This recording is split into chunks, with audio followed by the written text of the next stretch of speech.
राजश्री शाहू महाराज लोककल्याणकारी राजा. बोले तैसा चाले त्याची वंदावी पाऊले. असे महान व्यक्तिमत्व म्हणजे राजश्री छत्रपती शाहू महाराज. राजश्री शाहू महाराज हे केवळ कोल्हापूर संस्थानाचे राजे नव्हते, तर ते लोकांचा राजा म्हणून ओळखले जाणारे एक महामानव होते. 26 जून 1874 रोजी घाटगे घराण्यात जन्मलेल्या या थोर राजाने आपले संपूर्ण आयुष्य दीनदुबळ्यांच्या उद्धारासाठी समर्पित केले. त्यांनी स्वतःला प्रजेच्या सुखदुःखाचा सोबती मानले आणि शोषितांना न्याय मिळवून देण्यासाठी आयुष्यभर धडपड केली. आयुष्यभर शाहू महाराजांचे कार्य केवळ प्रशासकीय नव्हते, तर ते सामाजिक होते.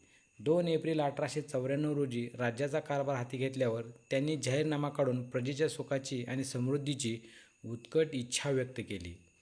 जात, धर्म आणि गोत्र यांच्या पलीकडे जाऊन त्यांनी माणूस म्हणून प्रत्येकाकडे पाहण्याचा दृष्टिकोन जपला. त्यांचे कार्य आजच्या पिढीसाठी एक दीपस्तंभाप्रमाणे मार्गदर्शक आहे.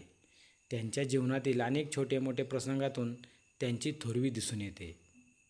कधी स्वतःचा सेवक झोपलेला असताना त्याच्या अंगावर घोंगडी टाकणारा दयाळू राजा, तर कधी गरीब शेतकऱ्यांनी दिलेल्या डोंगरावर डोंगर भाकरीच्या मेजवानीचे मनापासून कौतुक करणारा समजूतदार राजा, अशी त्यांची विविध रूपे होती.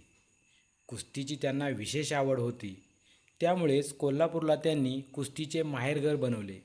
दिल्लीच्या दरबारी कुस्तीच्या मैदानातही त्यांनी पैलवानांच्या कलेचा सन्मान केला होता.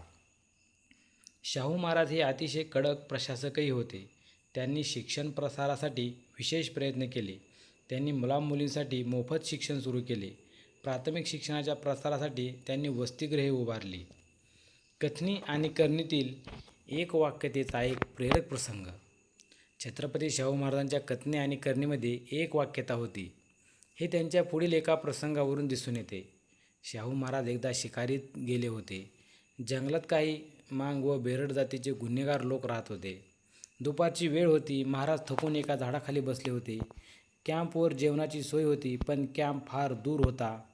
पण दूरवर टेहळणी करणारा एक मनुष्य महाराजांनी पाहिला. महाराजांनी त्याला बोलावून सांगितले.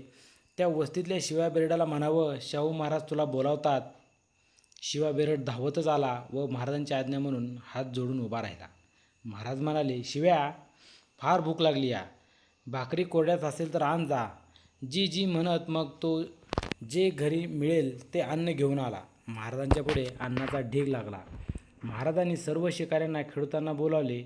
महाराजांनी ते अन्न खाल्ल्यामुळे सर्वांनाच खावे लागले. अशा प्रकारे सर्वांना सहभोजन घडले. शाहू महाराजांच्या अशा सहभोजनातून सर्व समाजामध्ये समता, प्रेम, बंधुभाव निर्माण